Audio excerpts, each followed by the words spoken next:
Good afternoon, everyone. My name is Dr. Johnson, and I am extremely thrilled that you have chosen to join us this afternoon for our kickoff to this semester's community conversation and collective action. The concept for this series started back in the summer when the Office of the Vice President for Student Affairs facilitated a series on supporting Black and Latinx students. This was all happening amidst the social unrest incited by the killing of Black and Brown people all over our nation. Data nationally and at Stockton has indicated that students of color have historically experienced challenges that impact their ability to thrive. In fact, many of those challenges are deeply rooted in systemic oppression and social inequities. And this is what this is all about. This series is dedicated to shedding light on how this all began and what we can do to address the issues many of our own Stockton students are facing right now. Each session will include a brief lecture from a faculty within the Division of Academic Affairs, a cultural infusion marked by music of the movement, a research-based presentation by a member of the Division of Student Affairs, and perhaps the most exciting for you all, a Q&A with the presenters and a chance to hear from and interact with other Stockton students. Today's session will facilitate an understanding of systemic racism by allowing all of us to take a look at the historical context that birthed the reference inequities, as well as one of the primary demographic groups impacted by the systems within the domains of higher education. Our first speaker to kick us off is Dr. Donatrice Allison. Dr. Allison serves as the coordinator of the Africana Studies program, as well as the director of strategic planning at Stockton University. She is also a media scholar who has published several articles, book chapters, and conference presentations on hip hop culture, media portrayals of African Americans, and she's the sole editor of the book Black Women's Portrayal on Reality TV, the new Sapphire Lexington Books. Please give your full attention to Dr. Allison at this time. Thank you. Thank you, everyone.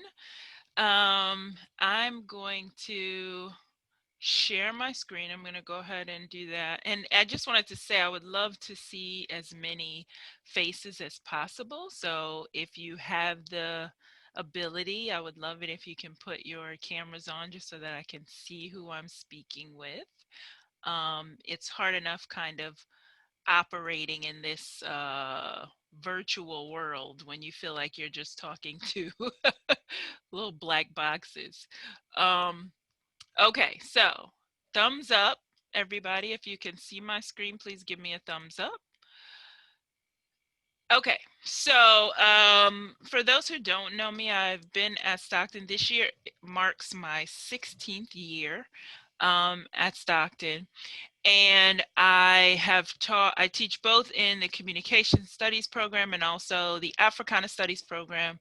Africana Studies now, starting as of last year, started offering a major, a BA in Africana Studies. Before that, for more than 30 years, we've offered a minor in Africana Studies. And so now I'm the coordinator of that program. And so this is something that we talk about quite a bit. If any of my students are in here, if people who have been with me before, you will have a sense of where this is all going and an understanding of these concepts. So let me just start with a couple of definitions. And just for us to kind of think about race and racism.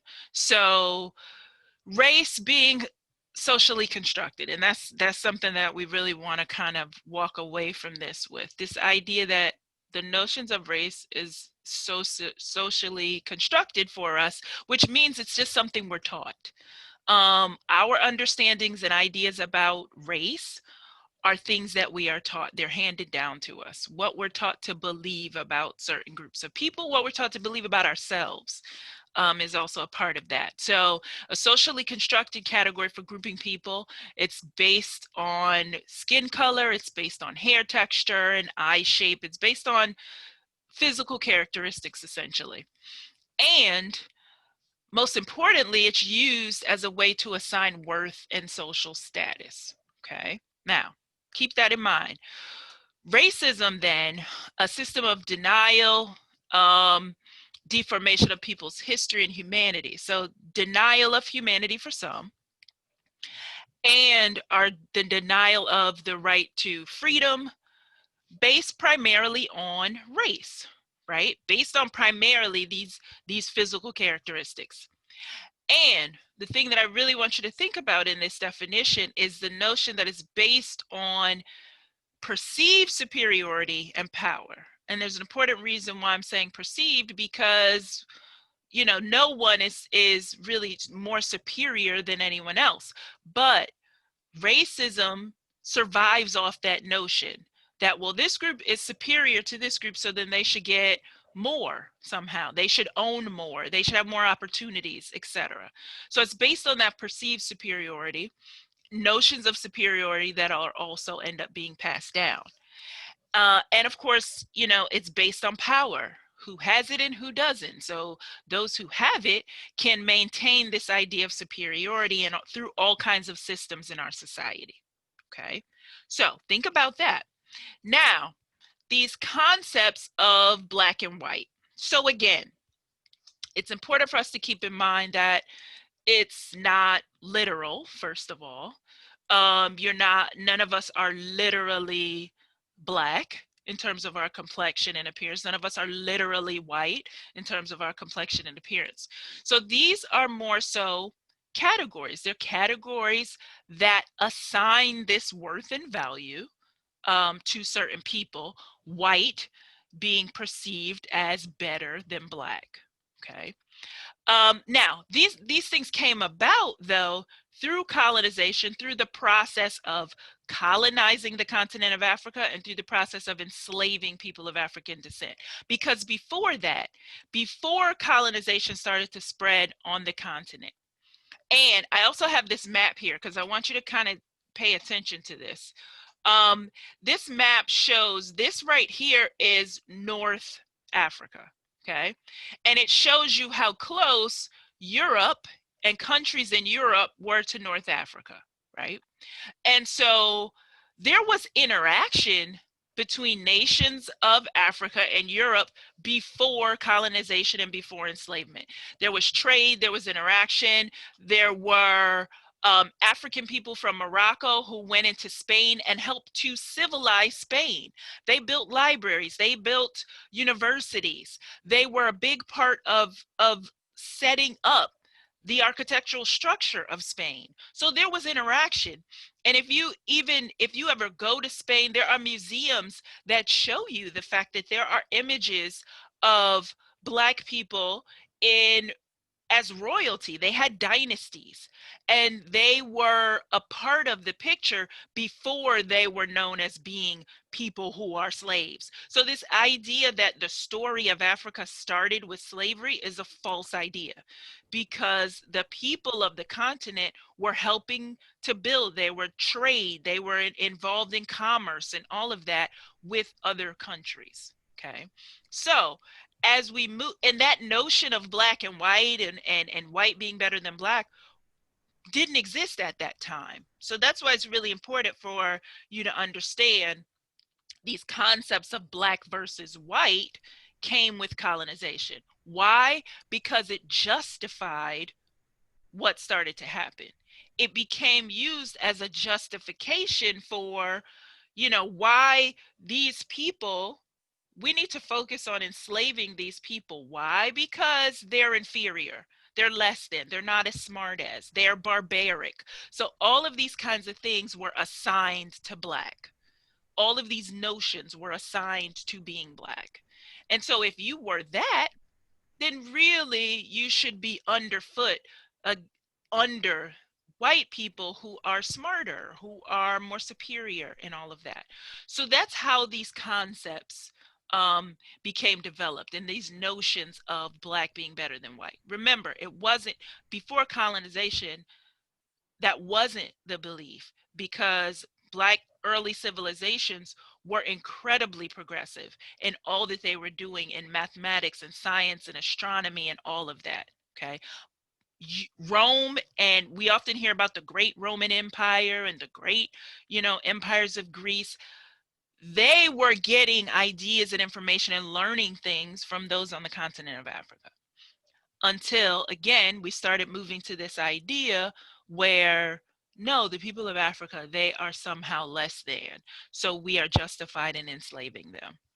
Okay, so I wanted to kind of just really drive that point home. Now, in terms of this country, and in terms of thinking about how racism is built into the fabric of this country, I was having kind of an email exchange this morning when I came in, and it was really frustrating me because this executive order that has come down from the White House is saying that, we universities, colleges, businesses that get money from the federal government are now being told, well, you shouldn't be teaching about, race and sexism and racism and stereotyping and all of that. That is anti-American. That is making the country look bad, those kind of things. But is it anti-American to tell the truth about this nation? To tell the truth about the history of this nation?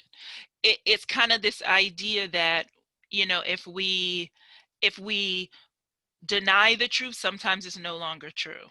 And that's just not the reality of what this nation was built upon. So think about it. 1619, you have the first enslaved Black people of African descent brought into the US to Jamestown, Virginia.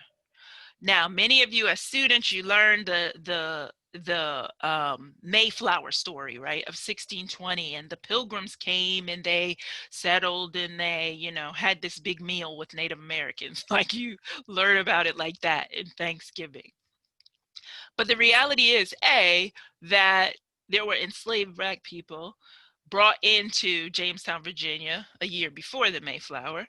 And then the coming of the Mayflower, what did it bring? We call them pilgrims and colonists. They came in and they settled there for religious freedom, right? They were looking to escape religious persecution. But the realities that we don't like to talk about is what happened to the people who were already living in this country. Native Americans were being slaughtered and enslaved by these people coming on the pretext that they are escaping religious persecution. So they're being slaughtered and enslaved, Native Americans who were living in this country. And there was this idea that, well, they don't use the land like they should be using it, like they should be building on it. How come they're just wasting all this territory? Well, because they had concepts of honoring the land and being in harmony with nature. So they didn't necessarily see it as there needs to be something built on all these plots of land, nor did they see it, this concept of you should be able to say you own a piece of land, because does that belong to you? Or does that belong to nature or a higher power? So there were very much differences of belief. And so then as you move into the 1600s and 1700s, more and more people of African descent are being brought into this country and enslaved in order to build the lands. In addition to that, in the South, in order to build these big plantations where you were growing cotton and sugar and all of this, Native Americans were further pushed off of those lands in order to make lands available for plantations. Okay. So then, you get to the 1700s and there's this fight for independence. Now our nation wants to say, we don't want to be under the thumb of Great Britain anymore. So again, you learned in school 1776, that's very important. That's US independence. We should be proud of that. We fought for our independence, right? But Black people were still enslaved, okay, through all of this fight. And the documents that we revere didn't really include, explicitly or otherwise, the notion that, this idea that all men are created equal didn't include those who were enslaved. And so you move into the 1861, then we move into the Civil War era, and we're fighting over this concept. Some people like to say, well, it was a fight for states' rights, but let's be honest, what right did the state want to have? The states wanted to have the right to enslave people or not, and so they were fighting over that. And so I'm saying all this to say that the very foundation of this country is built on these concepts of Black and white, and who's better and who's worthy of certain opportunities. And so even though we can point to 1865 and say, okay, the 13th Amendment was passed and all of this happened to finally bring enslavement to an end, there were still 100 years more of legal segregation and Jim Crow laws and things that said, okay, Black people are limited in where they can go, where they can live, all kinds of rights they didn't have, couldn't even drink from the same water fountains in certain parts of this country. And so, we like to continue to argue that, all of this, it's over and we need to stop thinking about it. But really the reality is, when you look at 1865 all the way to 1965, before the Voting Rights Act was passed, that's 100 years of continued discrimination and degradation of Black people. And it's not that long ago when you think about it, because I suspect that most of us in here have a family member who was born on or before 1965. Right? So it is still within your lifetime, and people that you know in your lifetime who lived in this world of segregation, legal segregation. My mother was born in 1937. So she talks about visiting. I grew up in the North, in New England, Massachusetts, but she talks about experiences of going down south to visit relatives and having to sit in the back of the bus. And being kind of shaken by her, because it's like, no, you have to absolutely come to the back of the bus, and how scary that was. And so when you get to all of these different systems that we have in this country, it is built into all of these systems, that those notions of race and superiority and all of that are built into every system. So in education, and I do have a timer on, so I understand my time is running, but it was hard to even prepare for this because there's so much to share, and that I always end up, like there's so much more that I want to say. But in education, we look at the fact that there's a such thing called the school to prison pipeline. What does that mean? That means that certain nations, certain neighborhoods in this country, there's a higher likelihood that certain children will end up in the criminal justice system based on their reading scores and test scores and all of that. But the reality is that in these neighborhoods that are predominantly Black and brown, typically get fewer resources for their school systems. So then they end up having school systems that have less. They're less likely to have teachers that are certified. So it's a continued cycle. When you're in an educational system that doesn't give you all the tools you need, you are more likely to get out and end up involved in the criminal justice system. Okay, and that cycle continues. Why? Because the way it is set up, well, it's based on tax dollars and who pays the most. So if you grew up in a neighborhood that's poor, then you aren't ever, based on that ideology that is based on taxes you pay, you're never going to be likely to have a superior school system. Okay. Black boys and girls are more likely to be suspended and expelled from schools based on similar infractions to those that white students may commit. Okay, so that's a part of the educational system. In the criminal justice system, well, think about it. The 13th Amendment said, okay, everyone is officially free, right? But there's a clause in the 13th Amendment that said, except if you commit a crime. So now that little loophole allows for, now Black people are disproportionately targeted to commit crimes, because what does that do? That takes away those rights that some believe they should have never had in the first place. And so you have places in this country, on average, you have Black and Latino men make up more than 50% of the prison population. And they make up, when you think about the numbers, about 6 or 7% Black men in this country, 7 or 8% of men in this country are Latino. They make up much less than that in totality. And because that's an average, there are some places in this country where the numbers are even greater than that. Even in places where there are smaller populations of Black men, places like Wisconsin, Utah, those places still have higher numbers of Black men in the prison system. When then in those places, they make up like 2 or 3% of the whole population. That is targeted. That is that's not a coincidence. Okay. So that's something we have to understand. In politics, these whole ideas of the voter, you have to have a certain kind of ID. You can't, of course, have ever been incarcerated, but we already know that Black men are disproportionately incarcerated. So there's all kind of laws weaved in to who can vote or not that make it disproportional for Black people to exercise their right to vote. Okay. I'm going to wrap this up because my timer just went off. But in housing, there are disparities in Black people getting loans for housing to get a mortgage.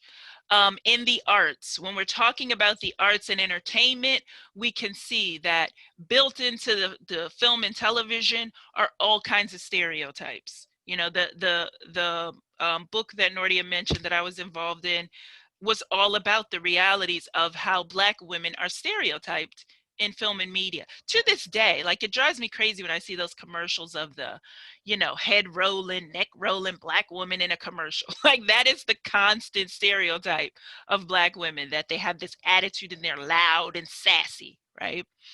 And in sports, I'll end on sports because, we're looking right now at we haven't taught a lot more Black quarterbacks, for example, in the NFL now. But that was something that took years and years to happen because of the fact that a quarterback is looked at as a leader. They're intelligent. They're making these logical moves for their teammates, right? Black men weren't believed to be smart enough to do that. So they weren't given quarterback positions early on.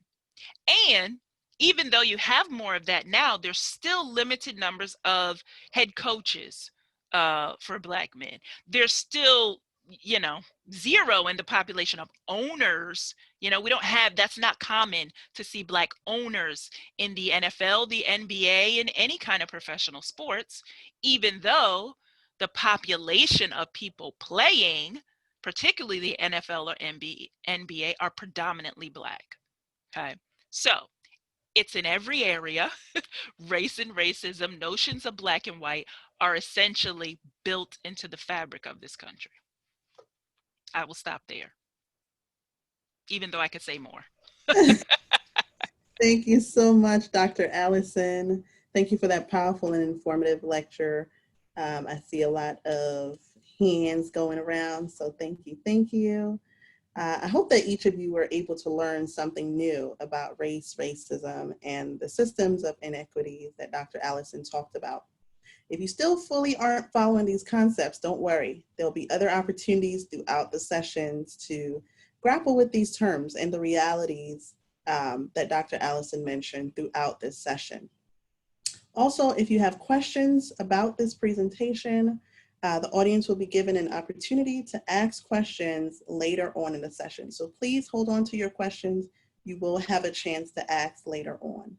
At this time, to further shed light on these issues, we are excited to present a cultural infusion, really marked by songs from the movement, then and now. The first one is called Redemption Song by Bob Marley. Please, again, I encourage you to turn your cameras on. We would love to see your reactions and how you're reacting and responding to some of this content.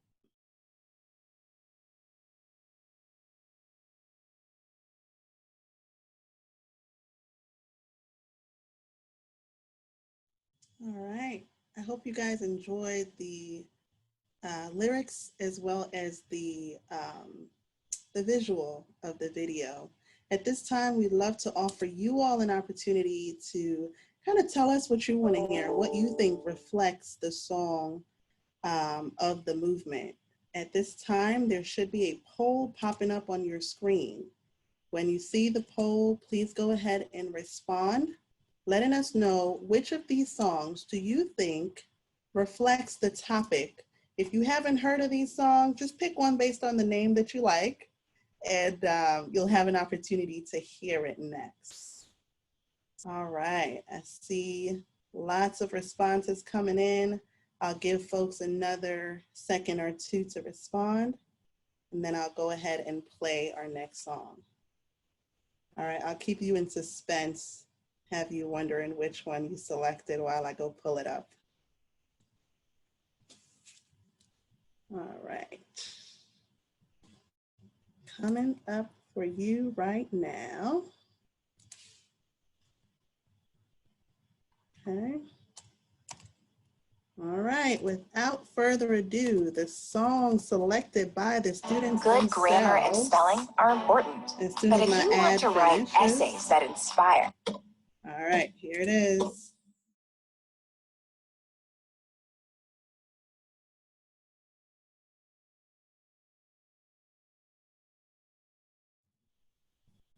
All right, as much as I wanted to keep going, I encourage you to go finish listening to those songs. If you enjoyed the lyrics or the imagery in either or both of them, please go find them, share them with your friends, share them with your networks.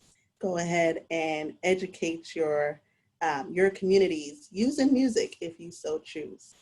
Thank you so much for participating. At this time, I'm going to introduce our next speaker. And after this speaker, we're going to go ahead and have our Q&A. So please prepare your questions for Dr. Allison and our second speaker, Mr. Stephen Davis, as well as if you have anything you want to share based on what you've experienced thus far. Right after this presentation, you'll have an opportunity to do so. Our next speaker, Stephen Davis, received his bachelor's and master's degree in health administration from Penn State, where he played varsity football and was a member of the 1986 national championship team. Stephen Davis is a member of cohort 4 at Stockton University's doctorate in organizational leadership.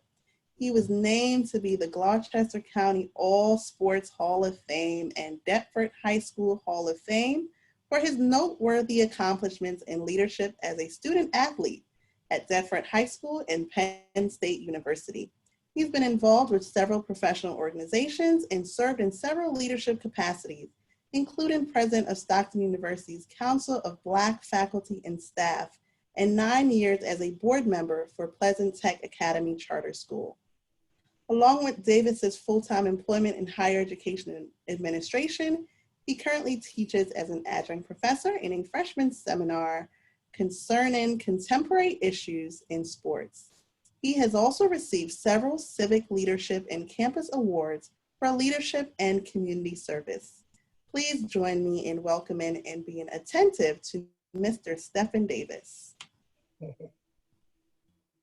Well, thank you, everyone, and thank you for allowing me to share the screen with just such noble people. Dr. Allison, all I can say is thanks for your inspiration, your support, and your support once again, because I tell you what, it sounds like you were warming everything up. I was like, man, is she over here warming me up? And we didn't even talk about any of this. I was going to get to it, and boy, I thank you for handing off the baton, and that's what our generations do.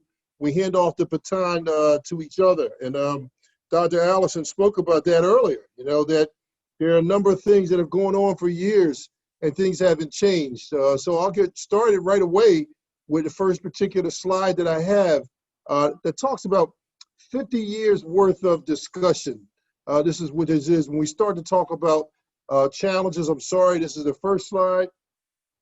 Men of color challenges, strategies, and responsibilities. So when we start talking about that, it goes back to where Dr. Allison set the groundwork, and she said it much further back than I did. I want to go up to almost right around civil rights days, you know, when a number of people wanted to go to school, a number of things like EOF started, financial aid, and a number of other opportunities that were supposed to be opportunities per se for men of color and individuals of color to go to school. I mentioned men of color because men of color continue to have some opportunities, but the opportunities aren't what people think they are, from something like the educational gap that we have here. First of all, you know, this is a 50-year history thing that we have here from the Pew Research Center. And as you can see, all the way from 1964, all the way until 2015, where it runs to, and all the way to 2008, 18, 19, and 20, there continues to be an educational gap. James S. Coleman talked about the educational gap in 1966 and said that people were going to school, and as Dr. Allison mentioned, there were no resources. There were very meager resources. There were not opportunities to have good teachers, and there were not opportunities for individuals of color, especially men of color, to do well in school. So lack of resources, a government movement with financial aid, and then of course concerns about academic performance. All those things led to concerns about academic performance. But the question would be is, if things are more equal, we say things are equal and even, and this is before even the pandemic, those are the talks, and these many colleges and universities have offices. Why do these gaps continue to exist? Well, I give you some more on this graduation rate table. In this graduation rate table, we start at the 2010 cohort. You know, those are the people who all came through as freshmen in 2010, and we use a 6-year graduation rate, which is used nationally from their first institution, and anybody that is offering a bachelor's degree. And you'll see there's a lowest amount. We start talking about there being a gender gap. African American women and African American men, 44% graduation rate for 6 years. And African American men at 34%. That's the largest gap of all the ethnicities between genders, you know, and there are some other close by ones, you know, Asian, there's, you know, 7% there, Hispanic, 8% difference. And you will also see there are multiple races, has about a 6% difference too. But the largest is African American males. And it continues to be a gap regardless of whatever it is that we're offering and what other types of programs that we have. So what are some of the things that we have to offer, and what are some of the realities? Dr. Allison helped me out again by talking about, you know, she talked about black quarterbacks, and I want to talk about even what happens before you become a black quarterback or a black offensive lineman like I was. You know, nobody talked about what black offensive linemen did. No one ever talked about the challenges of what we can get done in sports. And we can get done in sport. We can get a number of things done in sports, but the expectations were more so on the field than in the classroom.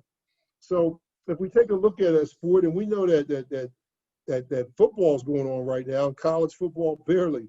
So we took at the latest statistics. There's over 6,013 college participants, and going into high school, only 73,712 of those individuals made it to college ball. When you add it all up, when you start talking about folks who are even making it to college football, it's only about a 1.5% probability that we'll play the NFL. We've seen contracts. We've seen the contracts from all of our quarterbacks. I think one contract was $339 million from Patrick Holmes. But the question is, for every Patrick Holmes that makes it, what happens to everyone else in between? And what we've learned is football and other sports, as good as they are and as much as they blessed me, I had support to know and understand that you cannot be exploited.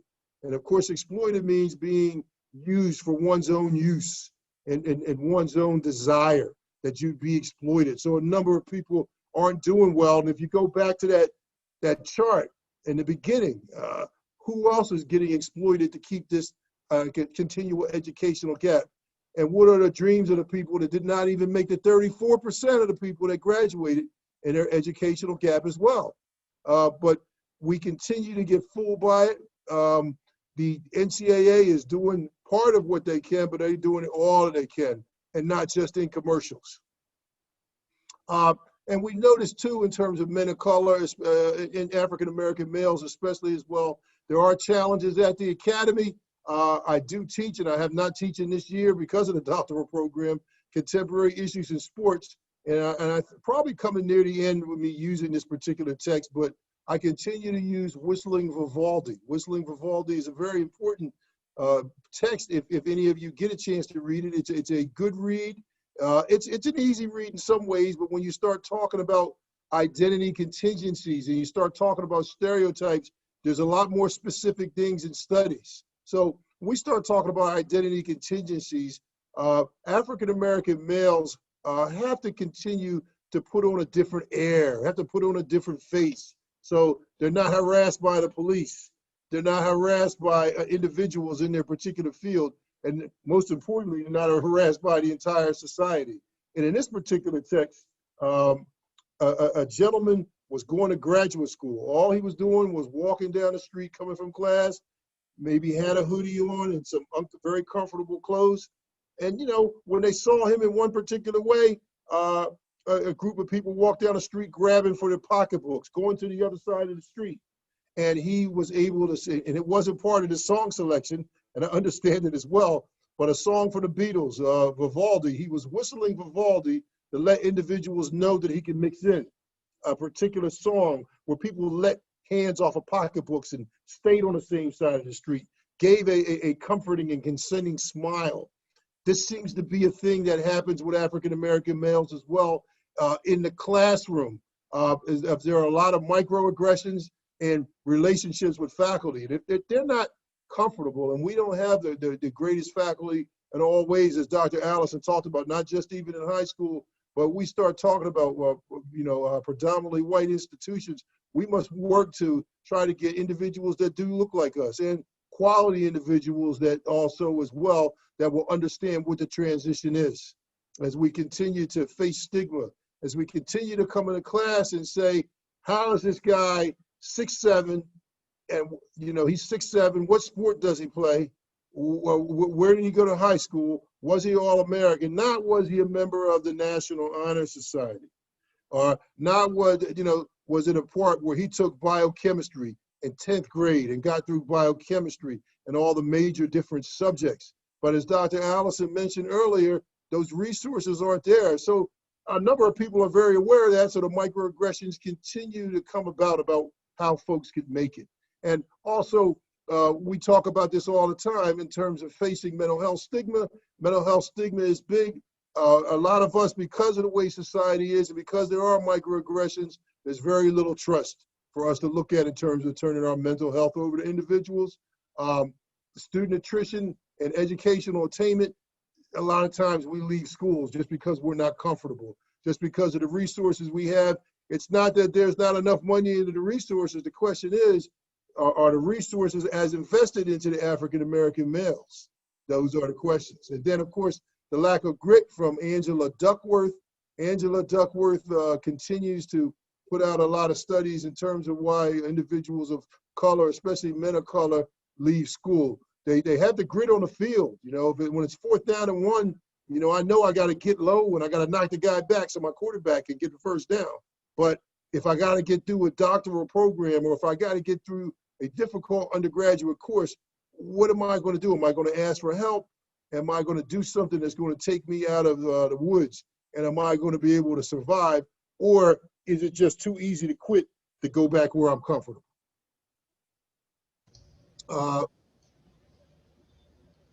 I also wanted to just mention that there are different challenges. Some of the challenges that have come up, of course, we've had them all. How do students get to schools, men of color? How early should we start? I know this is not a whole lot of men on this particular call. I do look, and that is important to me. But the focus should start early in 7th grade. Let's start in 7th grade, and let's start to hone in on where we need to go to. Let's look at, and I won't talk about it as much, but from professionals and intergenerational mentoring, let's look at mentoring in those groups where we can start off in junior high school all the way to an individual that is a mature individual doing well, all the way to individuals that have gone to college. let's put together networks like that. And then of course we have counseling group. We do have racial healing, and we do have other groups as well that also look at resiliency. And also specialized programs such as TRIO, and some of you I know of going through EOF, and other retention programs. One called the Black Male Initiative at the CUNY universities. So, and then of course the involvement in the communities. And then we have to do more, and we have to keep doing more, because we go back to that 50-year chart. Well, guess what? If we don't do something, things are going to continue to get worse. Reduced opportunities for educational attainment, less career choices, and loan indebtedness. Those are the realities if we don't do certain things. What I've showed you there is the unemployment rate that has to do with educational attainment. If we go back to that 50-year chart, we are on the negative side. And there'll be more, hopefully, in another presentation that I can speak of later. And just to let you know about some of the continuing research that I'm doing so far in the doctoral program.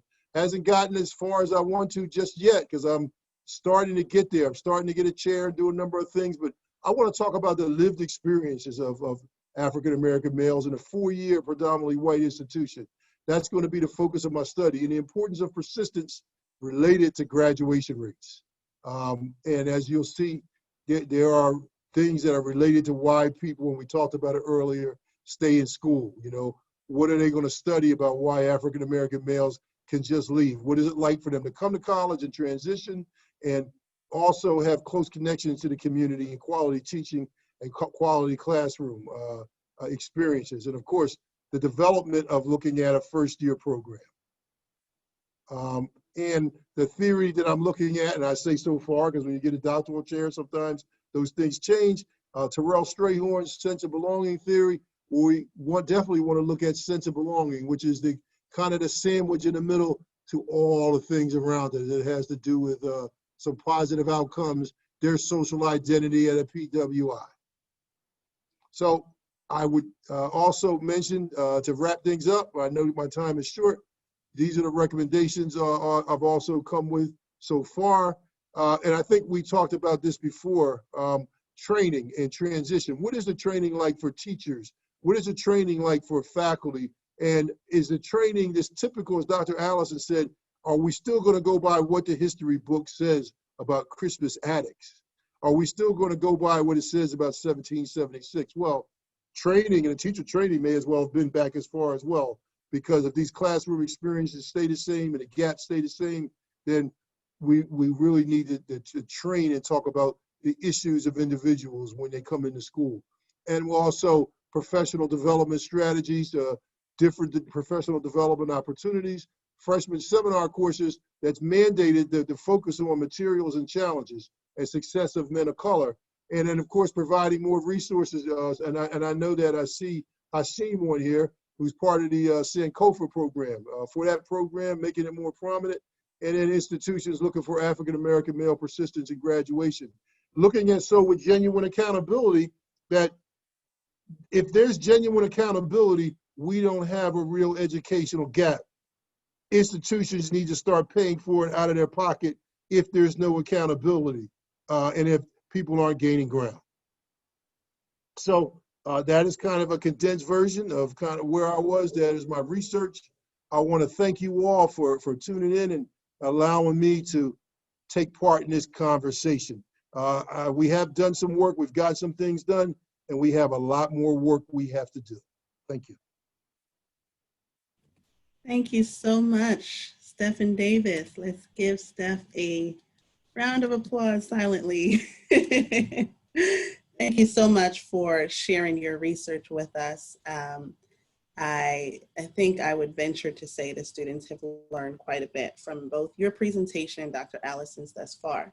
So at this time, you all have done a wonderful job staying with us, being attentive.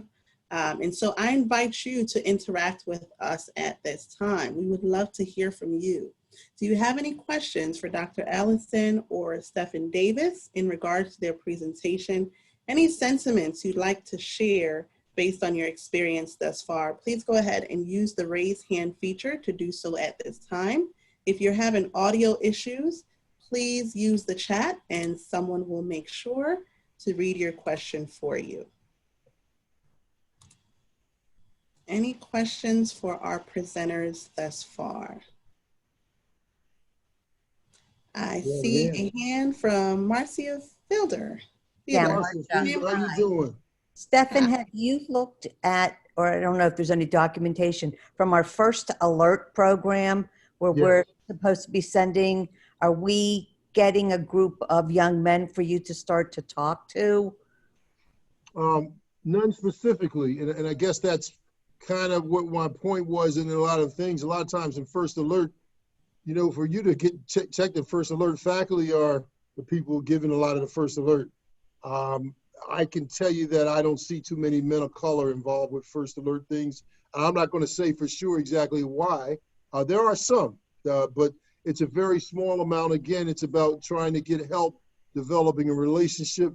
I haven't looked at first alert closely this year. I can tell you in other years, some individuals that are very worried about people, you know, by the time we get individuals, Marcia, to try to figure out how we can help them, a lot of times it's too late. You know, they say that this person's got a failing grade and this person may be leaving and have these. So getting help earlier and getting more resources so we can do something early, I think, along with the first alert. First alert is a great start, but there's nothing per se that are just a group of men that I talk to, because it's different things. We need individuals to, you know, especially the ones that are teaching, to try to do the best they can to get those people, not just to me, but to the right resources. You know, we have our counseling center. Dr. Benedict Ezioki is there. It's probably the most, and he's our executive director of counseling and health, is probably the most students we've had in a long time. And we've had a lot of students in there. But again, nationally, it's a national thing. Men of color, we don't ask for help, but we want to put them in a situation, hopefully the psychological comfort on campus causes those young men to ask for help.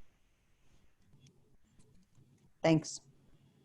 Good question, thank you. We need to get more people in the, with where Patricia is, where students have learning, I say learning needs, I don't say learning issues. Yeah, the Learning Access Program, yes. We're, you know, we're down to 1 or 2 people. Mm-hmm. And maybe from that group, we can sort of grab kids if we know something about their learning styles, is how I like to put it. Mm-hmm. Trying to grab at them that way. Mm-hmm. Agreed. Thank you. Thank you, Marcia. I see a comment from Heather in regards to this question, asking whether or not young men are routed to Sankofa or perhaps other programs when faculty members complete early alert forms. I don't know if anyone on the call has any insight regarding that. I have some. I mean, what I can tell you is a lot of times the early alert is about help. I mean, Sankofa is going to be important, and that's a place for us to get together and a place for us to probably go over what's happened with them in terms of their transition, to get actual help. And if they go through care and community standards will route the individual to the right place where they need assistance. We have gotten some calls, and it's also about, too, letting people know what it is, positions that we have. I know one particular student said to me that was in a situation that was in Sankofa that said, had they known that I was in the position I was supervising counseling and supervising health services and care and community standards, that they might have had a little bit more confidence in what was going on, that they weren't just being sent so much out to isolation, which is the way the students are doing it. But with us, we get you to where you need to get to and get the help. And Sankofa, I'm sure, is also offered. I know a lot of individuals in counseling and anybody else that sees me, those are the questions I ask. Have you gone to all the places, and have you gone to the right resources? And would you consider going to counseling, and would you consider going to Sankofa? So I was able to go on a retreat. And again, 14 young men on that retreat. It was a great retreat, but I'd like to know about everybody else that can't advocate or feels like everything is going to be something that's not going to be a good thing for them if they go to certain resources based on history and based on the way things are nationally. Thank you so much, Steph. Any other questions from any of our participants, students, faculty, staff for either Dr. Allison or Stephen Davis? Students, keep in mind that this is one of our few opportunities where we all could come together as a community, staff, faculty, and really have dialogue surrounding these very important issues. So feel free to voice your thoughts and your questions either verbally or place it in the chat.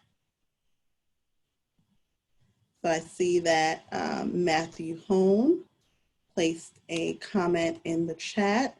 Again, if you're having audio issues, I'm happy to read your comments for you. Matthew noted that Holocaust education is mandatory in the state of New Jersey. What's being done to promote civil rights education and African American studies in the classroom as a whole? I know nationwide this type of education is pitiful, and from my classroom experience, we learned so little beyond sweeping generalizations on slavery. Perhaps Dr. Allison can take this one. Yeah, so yes, there is a mandate for Holocaust education. There is also in New Jersey a mandate based on the Amistad Commission to teach about African American history. The problem with that is that it is not generally enforced. It is not, the way it's set up, there is no, there's really no ramification if you don't do it in most school systems in New Jersey, even though, so we kind of have it on paper.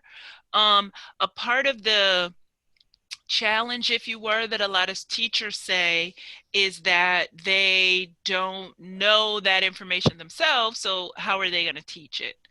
That's not an invalid reality. It's a sad reality, but it's not an invalid reality. And I'm actually working with the New Jersey Bar Foundation to try to address that. We are creating a source book for K through 12 teachers in order to give them lessons and exercises and information and resources on how to teach African American history and culture. Because think about it, a part of this educational system that I was talking about is the fact that none of us were taught this. Like the educational system wasn't set up for this to be mandatory information. And so since none of us were taught that, that means teachers weren't taught that. I wasn't taught that in high school. I had to go out and seek that information and go to college and start taking classes. But most of those kinds of classes, even in high schools that have, for example, an African American history class, it's an elective, right? So that's not a part of it. In your standard history class, Black history is a footnote, and Black history in this country is essentially separated from all the other history of this country. It's looked at as a separate entity, when the reality is that the African American people being in this country is a part of the fabric of the history of this country. So it really shouldn't be separated from any history class that you have, but it is, and it's usually only addressed on Black History Month. Okay, let's talk about some contributions of Black folks, right? So that's a big part of the problem, is that there is that whole notion of us having an inability to teach this material because we didn't learn it is valid. So even though there is this mandate in New Jersey and the Amistad Commission says there's a whole website and here's, some resources, but it is not enforced in the ways that it should be enforced, and it's not enforced in the ways that Holocaust education is enforced. So that's a big part of the problem. Thank you so much, Dr. Allison, and thank you, Matthew, for your question. Any other folks? We have time for maybe one more question. I see a few others in the chat. I do see that Idris had a question about critical race theory. And your question, it has to do with everything that I discussed. So no, it's absolutely not just in the educational system. It's in all the other systems that I was discussing in terms of politics, in terms of the criminal justice system.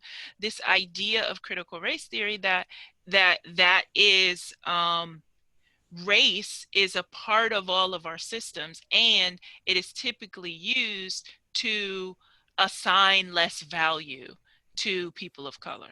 And so, again, that ironically, the idea that a part of that mandate that I mentioned earlier also mentions critical race theory, saying that it shouldn't be taught because that is being racist and anti-American for us to say that, you know, race and racism is a part of all of these entities in our society. So, you know, there are those who would prefer we don't learn that, but yes, Idris is a part of all of these systems beyond just the educational system. Thank you, Donnie. That is exactly the question I was going to. So that will wrap up our Q&A for now. Students, as well as faculty and staff, keep in mind that later in the session, you'll have more of an opportunity to interact with each other, continue to further this conversation. So if we didn't get to your question, please hold on to it until the breakout room session. At this time, I'm going to turn things over to Marcus Johnson, the Associate Director of Residential Life, who has been so kind as to coordinate a number of students who are going to solidify some of these things that we're talking about conceptually with their own personal experiences. Please give them your attention at this time. Thank you so much, Dr. Johnson. And thank you all for just attending this session. We have heard so much, and it's so great that Dr. Allison, Dr. Johnson, Dean Davis were able to give us some context and perspective. And we really wanted to make sure that we had the opportunity for you all to hear from your peers, because we recognize the importance of making this personal. These are not easy conversations to have, but sometimes when you hear from those who are next door, it will resonate differently. And so I'm not going to take up too much of your time. I'm going to start with introducing one of our graduate coordinators, Mr. Hashim Johnson, and he'll give you a little bit of his perspective before we move to the others. So without further ado, Hashim. Hello, everyone. My name is Hashim. So to be Black in America, it's kind of like a double-edged sword because I'm forced to be resilient, but with resilience, it comes strength, but also it comes with bottled up emotions that sometimes you do not know how to deal with. So it's been joyful being Black in America, but at the same time, it's a lot of induced anxiety. So there have been times where I had to deal with listening to a whole room of white people saying the N-word, being in public spaces, being stared at as if I'm a threat. I'm only 5'9", about 160 pounds. Can't really do much with that. There's been times where I was in like restaurants and it's been a lot of like time waited and a lot of people that came after me, so I happened to be white, and they were waited before me. So it's many of the microaggressions also to where people will say, oh, Hashim, do you play basketball? No, why do I have to be boxed in as an athlete? Why can't I just be known as, oh, a president of an organization on campus? So many times where I had to really deal with these emotions because it just all builds up and sometimes you don't know how to really deal with it. So as the older I got, the more socially responsible I feel to defend my culture and to defend my people, as well as learn and educate myself. Because if I'm not educating myself, how will I speak out against many of the things that I'm experiencing? So being Black it's a beautiful thing, and it forces you to have two faces sometimes, because that outer layer is we have to have that smile, but in the inside, sometimes we're crying, sometimes we're happy, sometimes we're angry, but it's all of the different things that we have to deal with. So that's why I believe being Black in America is. Thank you so much, Hashim. Thank we you. appreciate you sharing your perspective. Up next, we will have Ashley Cody, who is an RA and a senior here at Stockton. So Ashley. Hello, everyone. Like Marcus, Dr. Justin said that I am a senior here at Stockton. I'm also an RA. Kind of like what Hashim said, like being a woman of color in today's society, we always get like extra eyes put on us. So it's either every time we walk into an office and they see our hair or that we're curvy or just like certain features that we have, it's already eyes are looking at us, judging us in some type of way. If we come in with braids or our natural hair or anything like that, it's always, is that professional? Shouldn't she straighten her hair? Should she do something? And growing up, like we always seem to like always try to fit in with the crowd and don't draw attention to yourself. And it's just like simple things, like he said, just like that is that we have to experience every day. It's something we can't really control. And another example for me would be the way that I speak and the way that I hold myself, especially when I'm over the phone. When I speak how I am speaking and I come in and I say, hey, hello, my name is Ashley Cody. I'm here for my appointment or anything like that. They automatically look at me like, you're Ashley Cody? You called yesterday? Are you sure this is you? Did someone call for you? And it's always, they already assume because I'm a person of color, I come in with braids, or I can't hold myself to a certain standard. I can't speak eloquently or hold a conversation without being termed, oh, ghetto, or she's ratchet in some type of way. It's always, it can't just like, oh, nice to meet you. It's always like, oh, you're Ashley? It's never, they're always surprised to see someone hold themselves to a standard like this when they are a person of color. So those are like simple things that I have to worry about or experience on a daily basis, either walking throughout the campus or walking into a classroom and being the only person of color. Is an everyday thing that's kind of sad to say, but it's an everyday thing that I have to deal with. Thank you. Thank you for sharing. Up next, we will hear from Mr. Daniel Lampkin, who is a junior exercise science major, and I believe Africana Studies minor. So, Daniel. Hello, everyone. Basically, like Hashim said, like being a Black man in America, there's a lot of like anxiety that comes with that. I could share from personal experience that there was a period of time in like while we were on break from being at school where I literally did not leave my house just for fear that something may happen to me while I'm driving or just simply just walking down the street. Like I did not want to have a confrontation that I may not make it out of.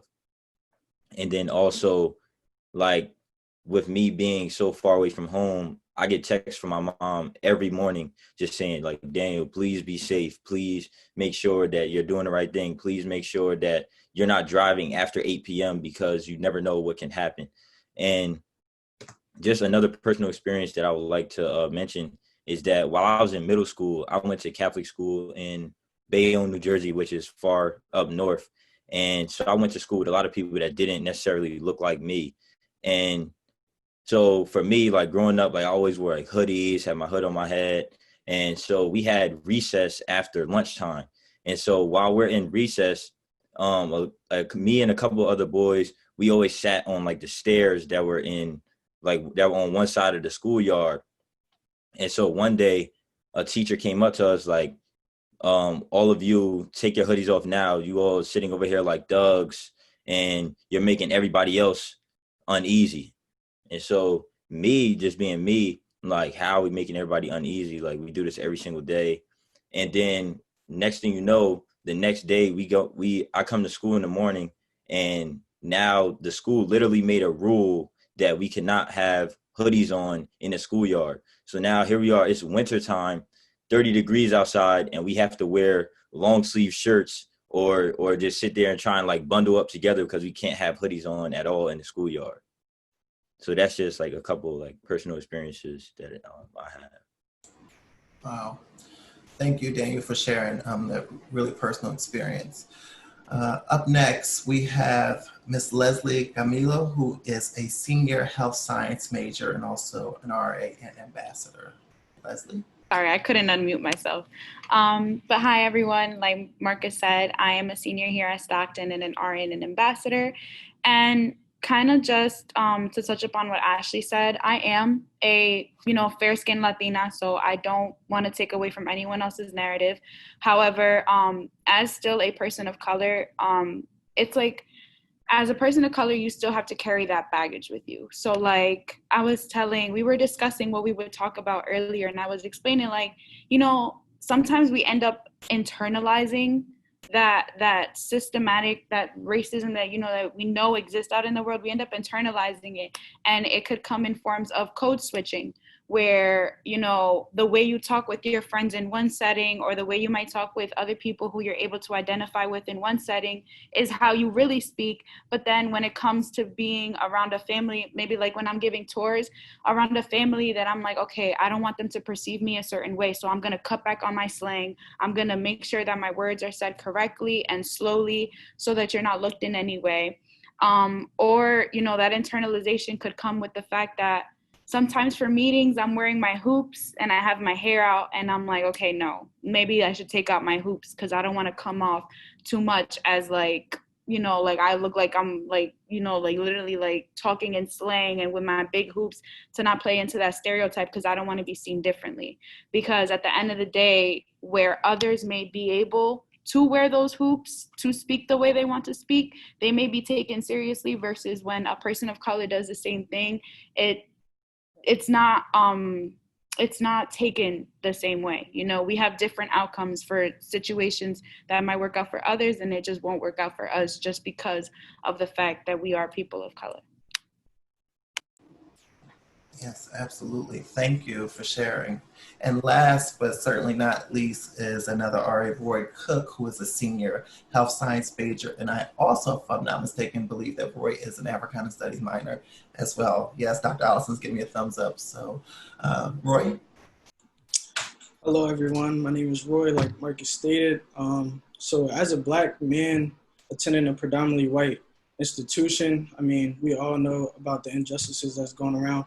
It can be hard. So residing in New Jersey, and I grew up with the idea that I'm always being watched. Like my parents used to, well, they tell me all the time that I used to say when I was younger that somebody's always watching you. You never know who's watching you. So that's something that has been like ingrained in my mind since I was a young child. So I've made it my goal to go against any negative stereotypes against any Black men. So I guess like to bring it home and use a personal story, my freshman year I had a writing course, and this kind of like goes off of what Hashim was saying. The N-word was encouraged like for students to use openly, and that was like hard for me as a freshman to try to navigate like racism openly like that. I've never seen that in a classroom before until I came here and that happened to me. So that's like one of the hardest situations that I have gone through here.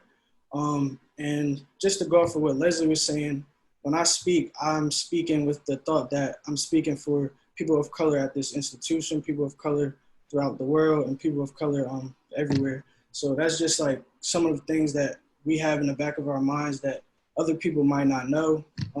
And as a person of color, we have to bottle it all in, take it on the chin, and just keep it moving. So I hope that story just brought it home for everybody.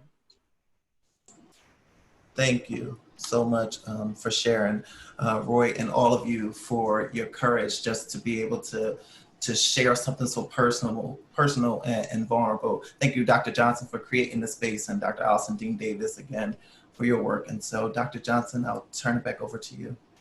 Dr. Johnson, can I just quickly jump in and say, all of these student stories sound like what W.E.B. Du Bois called double consciousness. So I just wanted to give kind of the group, again, I'm always the educator, but this idea that you always have to be thinking about how you're representing yourself. You can't just relax as a person of color in this world, because you're always in the back of your mind, like, how am I coming across? How am I thinking? How am I speaking? What do I have on? How does my hair look? Like, that is exhausting. And that is a reality for so many of the Black and brown students at predominantly white schools, that you're always thinking about, in the back of your mind, not just yourself and who you are, but then how that's displayed in the world. And then what is everybody thinking about me? So I just wanted to throw that out there. Yes, thank you so much for sharing. And thank you, Marcus Johnson, as well as all the RAs who have shared their stories. We hear you, we see you, and we validate you. I hope that the lived experiences of these students has made the concepts of race and racism a bit more real for everybody on this call. For Black and Brown students, faculty, and staff members, these are not just concepts that we talk about or that we teach about. This is our reality. And so the purpose of us sharing our truth with you is to enlighten our community and to encourage you all to continue to be our allies in this movement towards social justice. The next and final portion of today's segment is, in my opinion, the most important. It is called a call to action. We are going to be placing all of you in breakout groups. Faculty and staff members, I ask you to remain in the main room. We're going to have a special session led by Dr. Allison for faculty and staff. All the students will be going into student-led breakout groups where they can continue to grapple with these concepts. We have videos to help break this down for you. We have short activities to help you interact with some of what you've learned here today. And most importantly, we have tips and suggestions for how you can keep this conversation going and how you can do something with the information that you've learned here today.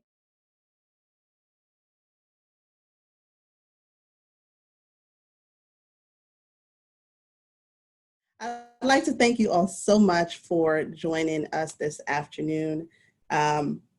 This series was put together by a small group of people in a very short time, and so we are very thrilled at the interest that it has generated among our students, our faculty, and our staff members. Please keep in mind that this is only the first of 4 sessions throughout this semester, so we invite you back if you're available for all of them. We also encourage you to invite your colleagues and your peers to all of these sessions so that we can continue to have this conversation together. Once again, I encourage you to take the survey. I look forward to seeing you at our next session on October 15th. There will certainly be reminders, but please mark your calendars. We hope that you'll be able to join us. Thank you to Dr. Allison, Dean of Students Stephen Davis, Marcus Johnson, and the RAs, and my wonderful social justice intern, Daniel Combs. Thank you all so much for joining us this afternoon, and we look forward to seeing you in our next session.